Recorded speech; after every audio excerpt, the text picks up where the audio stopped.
सर्वांना नमस्कार गाईज. आज आम्ही चुलीवर ठेचा बनवायचं ठरवलं. तर मम्मीनी मस्त चुलीवर ठेचा बनवला. मला ठेचा खूप आवडतो मम्मीच्या हातचा. तो मला आवडतो का नाही कमेंटमध्ये मला नक्की सांगा. मम्मीने ठेचा मस्त असा कुटून घेतला. मला ठेचा खूपच आवडतो.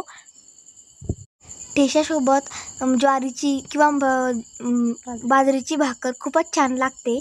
आणि आम्ही मस्त चुलीवर असा ठेचा बनवला. तुम्हाला आवडला की नाही नक्कीच सांगा. मम्मीने मस्त गिलक्याची चटणी करायला चुलीवर ठेवली. त्यामध्ये तेल, जिरं, मोहरी, लसूण टाकलं. चुलीवरची चवच काही वेगळी असते गाईज. मग मस्त हळद टाकली आणि गिलके सोडले. शेतात असं रम्य वातावरण झालेलं होतं. संध्याकाळची वेळ होती. मम्मी पप्पाचा डबा बनवत होती आणि मला चुलीवरचं जेवण खायची खूपच इच्छा झाली होती. म्हणून मी आईला सांगितलं की चुलीवरचं जेवण बनव. आजकाल गॅसची खूप टंचाई चालू आहे, म्हणून आई कधी कधी चुलीवर पण जेवण बनवते. भाजी छान शिजत होती. गिलके खूपच चविष्ट लागतात. आमच्या इकडे याला गिलके म्हणतात, तुमच्या इकडे काय म्हणतात. मग मस्त त्याच्यामध्ये मिरची टाकली. तर गाईज आम्ही शेतात राहतो आणि निसर्गातील प्रत्येक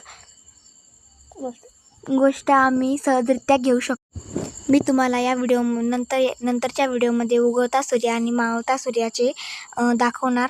नंतर आपली मस्त भाजी रेडी होणार होती. आता आई नंतर पोळ्या करायला घेणार आहे. मला तर खूप भूक लागलेली आहे. आईने भाजीमध्ये मीठ टाकलं आणि भाजी शिजायला ठेवली. भाजी शिजल्यानंतर असा खमंग सुगंध येत होता आणि आईने त्यामध्ये शेंगदाण्याचा कुट्टा टाकला होता. मला तर खूप भूक लागलेली होती गाईज. पण आईच्या अजून पोळ्या बाकी आहेत. चुलीवरच्या जेवणापुढे हॉटेलवरचं जेवण पूर्ण फेल आहे. मला तर चुलीवरचं जेवण खूपच आवडतं. तुम्हाला कशातलं आवडतं, हॉटेलमधलं का घरचं? आईने मस्त आता तवा ठेवला. पोळ्याची तयारी करत होती आई. आईने आता पोळ्या करायला घेतल्यात. मी आता खरड्यावर आणि ठेस्यावर ताव मारणार आहे.